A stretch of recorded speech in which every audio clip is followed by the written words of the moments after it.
بسم اللہ الرحمن الرحیم۔ دوستو السلام علیکم۔ یوٹیوب چینل دلچسپ ویڈیو میں ایک نئی دلچسپ ویڈیو کے ساتھ حاضر خدمت ہیں۔ گزارش ہے کہ جو ہمارے دوست اس چینل پر نئے ہیں وہ ویڈیو کے نیچے سبسکرائب کے لال بٹن کو پریس کر دیں اور ساتھ ہی ساتھ بیل کے بٹن کو بھی پریس کریں تاکہ آپ کو ہماری نئی آنے والی ویڈیوز کا نوٹیفیکیشن مسلسل ملتا رہے۔ اور باقی دوستوں سے بھی گزارش ہے کہ اس ویڈیو کو لائک اور شیئر ضرور کریں تاکہ یہ اہم معلومات آپ کے دوسرے دوستوں تک بھی ضرور پہنچ جائے۔ دوستو، قرآن مجید فرقان حمید اللہ رب العزت کا مبارک کلام ہے۔ اس کا پڑھنا، پڑھانا اور سننا سنانا سب ثواب کا کام ہے۔ قرآن پاک کا ایک حرف پڑھنے پر 10 نیکیوں کا ثواب ملتا ہے۔ چنانچہ خاتم المرسلین صلی اللہ علیہ وآلہ وسلم کا فرمان عالی شان ہے، جو شخص کتاب اللہ کا ایک حرف پڑھے گا اس کو ایک نیکی ملے گی جو 10 کے برابر ہوگی۔ میں یہ نہیں کہتا کہ الف لام میم ایک حرف ہے، بلکہ الف ایک حرف، لام ایک حرف اور میم ایک حرف ہے۔ نبی مکرم نور مجسم صلی اللہ علیہ وآلہ وسلم کا فرمان ہے، خیرکم من تعلم القرآن وعلمہ، یعنی تم میں بہترین شخص وہ ہے جس نے قرآن سیکھا اور دوسروں کو سکھایا۔ دوستو، آج کی اس ویڈیو میں ہم آپ کو قرآن کریم، فرقان حمید اور احادیث مبارکہ کی روشنی میں رات کو سوتے وقت کے 5 وظائف بتائیں گے جن کو پڑھنا باعث برکت ہوگا، باعث ثواب اور قلبی سکون کا باعث بھی ہوگا۔ تو چلیے شروع کرتے ہیں۔ حضرت انس رضی اللہ عنہ سے روایت ہے، حضور صلی اللہ علیہ وآلہ وسلم نے فرمایا، جب تم اپنا پہلو بستر پر رکھ کر سورہ فاتحہ اور قل ھو اللہ احد پوری سورت پڑھ لو گے تو موت کے علاوہ ہر چیز سے امان میں آ جاؤ گے۔ حضرت ارباد بن ساریہ رضی اللہ عنہ سے روایت ہے، حضور صلی اللہ علیہ وآلہ وسلم سونے سے پہلے مسبحات پڑھا کرتے تھے اور فرمایا کرتے کہ ان میں ایک ایسی آیت ہے جو 1000 آیتوں سے بہتر ہے۔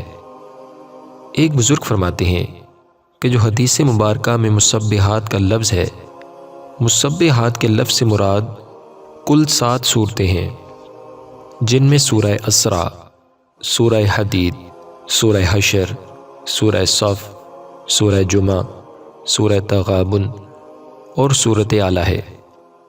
ظاہر ہے کہ حضور صلی اللہ علیہ وآلہ وسلم پوری صورتیں نہ پڑھتے ہوں گے کہ یہ تو بہت زیادہ ہیں، بلکہ ان کی چیدہ چیدہ آیات تلاوت فرماتے ہوں گے۔ اسی طرح دوستو، حضرت نوفل رضی اللہ عنہ روایت کرتے ہیں، نبی مکرم نور مجسم صلی اللہ علیہ وآلہ وسلم نے مجھ سے فرمایا، قل یا ایھا الکافرون پوری پڑھ کر سویا کرو کیونکہ یہ شرک سے براءت ہے۔ حضرت ابو سعید خدری رضی اللہ عنہ روایت کرتے ہیں، حضور سرور دو عالم صلی اللہ علیہ وآلہ وسلم نے فرمایا، جو اپنے بستر پر آتے وقت 3 مرتبہ یہ پڑھ لے، استغفر اللہ العظیم الذی لا الہ الا هو الحی القیوم واتوب الیہ، اس کا ترجمہ ہے، میں اللہ سے بخشش چاہتا ہوں جس کے سوا کوئی معبود نہیں، وہ زندہ اور قائم رکھنے والا ہے اور میں اسی کی طرف رجوع کرتا ہوں، تو اللہ تعالیٰ اس کے گناہ بخش دیتا ہے، اگرچہ سمندر کی جھاگ کے برابر ہوں، اگرچہ درختوں کے پتوں کے برابر ہوں، اگرچہ ٹیلوں کی ریت کے ذرات کے برابر ہوں، اگرچہ دنیا کے ایام کے برابر ہوں۔ دوستو، سورہ کہف کی آخری 4 آیات یعنی ان الذین آمنوا سے ختم سورت تک رات میں یا صبح جس وقت جاگنے کی نیت سے پڑھیں، آنکھ کھلے گی انشاءاللہ تعالی۔ ویسے تو عام دنوں میں قرآن پاک کی تلاوت کرنے سے ہر حرف کے بدلے میں 10 نیکیاں ملتی ہیں، مگر ہم گناہ گاروں پر اللہ کریم کا اتنا بڑا کرم ہے کہ جمعہ کے دن ہر نیکی کا ثواب 70 گنا کر دیا جاتا ہے۔ مطلب کہ اگر ہم 1 مرتبہ سبحان اللہ کہتے ہیں تو ہمیں 70 مرتبہ سبحان اللہ کہنے کا ثواب عطا کیا جاتا ہے، اور اگر ہم 1 مرتبہ کوئی سی بھی سورت پڑھیں تو ہمیں 70 مرتبہ وہ سورت پڑھنے کا ثواب عطا کیا جاتا ہے۔ یہاں تک کہ اگر 1 مرتبہ درود پاک پڑھا تو اس کا ثواب بھی 70 گنا کر دیا جاتا ہے، اور جس شخص میں اخلاص جتنا زیادہ ہوگا اسے ثواب بھی اتنا ہی زیادہ ملے گا۔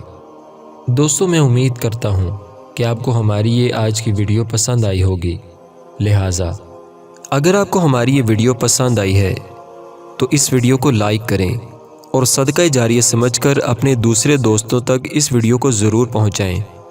کیا معلوم کہ آپ کے ایک شیئر کرنے سے اگر کوئی مسلمان اس وظیفہ پر عمل کرتا ہے اور اس کا فائدہ ہو جاتا ہے تو آپ کی نیکیوں کا میٹر بھی جاری ہو جائے گا، اور یہ آپ کے لیے بھی صدقہ جاریہ ہوگا۔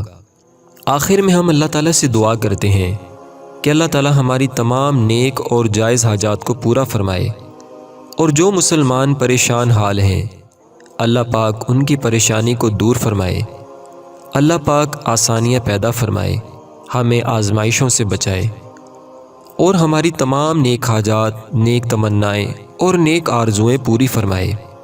دوستو، اب تک کے لیے اتنا ہی۔ اگلی ویڈیو تک کے لیے ہمیں اجازت دیجیے۔ اپنا بہت سا خیال رکھیے گا۔ فی امان اللہ۔